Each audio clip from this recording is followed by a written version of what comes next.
প্রিয় দর্শক বন্ধুরা, এই মুহূর্তের জন্য সাউথ 24 পরগনা 2009-এর প্রাইমারি রিক্রুটমেন্ট প্রসেস সংক্রান্ত সর্বোচ্চ ন্যায়ালয় সুপ্রিম কোর্টের গুরুত্বপূর্ণ খবর আপডেট। কার্যত কেস মেনশন নিয়ে এবার থাকছে বড়সড় খবর আপডেট। অবশ্যই আর্জেন্ট ভিত্তিতে এই ভিডিওটা আপনাদের জন্য তাই তৈরি করছি। ভিডিওটিকে সম্পূর্ণ শেষ পর্যন্ত শুনে নিয়ে বোঝবার চেষ্টা করবেন, ভিডিওটিকে শেষ পর্যন্ত দেখে নেবেন। চ্যানেলটিকে অবশ্যই সাবস্ক্রাইব করে রাখবেন গুরুত্বপূর্ণ আপডেটগুলি পাওয়ার জন্য। চলুন আমরা কথাবার্তা না বাড়িয়ে সরাসরি খবরে প্রবেশ করে যাই। বন্ধুরা, উঠে আসছে কেস মেনশন সংক্রান্ত বিষয়ে দারুণ সিদ্ধান্ত। এবার আজকেই কি হবে কেস মেনশন, জেনে নিন সবটাই। অবশ্যই কিন্তু চাকরি প্রার্থীদের মনে একটা চাপা উৎকণ্ঠা রয়েছে যে কেস আজকে মেনশন হবে কিনা। তো এ বিষয়ে গতকালকে একটি ভিডিও প্রোভাইড করেছিলাম এবং কার্যত কেস মেনশন বিষয়ে দিল্লি পৌঁছে গিয়েছে সম্মানীয় দেবাশিস বিশ্বাস, সম্মানীয় বিশিষ্ট আইনজীবী মহাশয় ম্যাডাম এবং তার সঙ্গে যে সহযোগী টিম রয়েছে তারাও কিন্তু রয়েছেন। তো সেই দিক থেকে যৎপরোনাস্তি চেষ্টা করা হচ্ছে এবং কেস মেনশনের বিষয়ে যা যা আইনগত দিক থেকে অ্যাপ্লিকেশন করবার দরকার তারা কিন্তু সেটি সম্পন্ন করে ফেলেছেন। তো ইতিমধ্যে আরও একটি খবর উঠে আসছে যে কেস মেনশন আজকে হবে কিনা।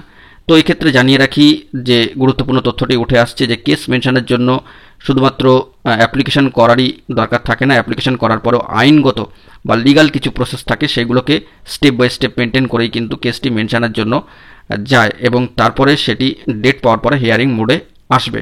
তো সেই দিক থেকে আমাদেরকে একটু ফোকাস রাখতে হবে এই সপ্তাহটার দিকে, কারণ গুরুত্বপূর্ণভাবে যে সমস্ত সদস্যরা গিয়েছেন তারা আইনানুগ সমস্ত দিকগুলি দেখার চেষ্টা করছেন এবং তারা দিল্লি পৌঁছিয়েই এই আইনি প্রসেস অনুযায়ী কেসটিকে যাতে মেনশন করিয়ে দ্রুত হিয়ারিং মোডে আনা যায় তার জন্য বিশিষ্ট আইনজীবী ম্যাডামকে সঙ্গে নিয়েই কিন্তু লিগাল প্রসেসগুলি তড়িঘড়ি সারবার চেষ্টা করছেন এবং অত্যন্ত গুরুত্ব দিয়ে বিষয়টিকে মিটিয়ে নেওয়ার চেষ্টা করছেন। তো সেই দিক থেকে দেখতে গেলে আজকের দিনটা আমাদেরকে অবশ্যই চোখ রাখতে হচ্ছে এবং টোটাল এই সপ্তাহের দিকে আমাদের কিন্তু নজর রাখতে হবে। যে কোনো মুহূর্তে কেস মেনশন সংক্রান্ত বিষয়ে কিন্তু দুর্দান্ত ভালো খবর উঠে আসতে পারে। তো যেহেতু সর্বোচ্চ ন্যায়ালয় সুপ্রিম কোর্ট দীর্ঘ গরমের ছুটি কাটানোর পরে খুলেছে, তাই স্বাভাবিক প্রসেসে আসতে একটু টাইম লাগছে। উপরে কিছু পেন্ডিং মামলা রয়েছে এবং আমাদের ক্ষেত্রে এই আইএ কেসটি মেনশন সংক্রান্ত বিষয়ে যে লিগাল প্রসেস অবলম্বন করার দরকার সেগুলি কিন্তু ব্যাপক তোড়জোড়ের সাথে সম্মানীয় দেবাশিস বিশ্বাস এবং তার গুরুত্বপূর্ণ টিম সম্মানীয় অ্যাডভোকেট মহাশয় ম্যাডাম তারাও কিন্তু এই প্রচেষ্টা চালিয়ে যাচ্ছেন। তো আজকের দিনটা আমরা খেয়াল রাখছি, গুরুত্বপূর্ণ তথ্য পেলে সবটাই প্রোভাইড করব। আপাতত যে টিম এবং সম্মানীয় দেবাশিস বিশ্বাস দিল্লি পৌঁছে গিয়েছেন তাদের জন্য আমরা কিন্তু অশেষ ধন্যবাদ জানাচ্ছি যে সার্বিকভাবে সকলের মুক্তির লক্ষ্যে এই টিম কিন্তু কাজ করে চলেছে।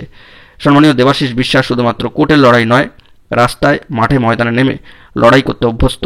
তো এর শেষ দেখেই তিনি ছাড়বেন সেই প্রক্রিয়া কিন্তু চলছে। কেস মেনশন সংক্রান্ত বিষয়ে আরও কিছু প্রসিডিওর তারা কিন্তু ফলো আপ করছেন আজকের দিনের জন্য। ব্যাপক তোড়জোড়। তো দেখা যাক কী খবর আপডেট পরবর্তী ক্ষেত্রে উঠে আসে। সংক্ষিপ্ত এই আপডেটটি আজকের দিনের জন্য উঠে আসলো, সবটাই প্রোভাইড করলাম। এখন এই পর্যন্তই। গুরুত্বপূর্ণ তথ্যগুলি পাওয়ার জন্য চ্যানেলটিকে সাবস্ক্রাইব করে সঙ্গে থাকুন। ধন্যবাদ।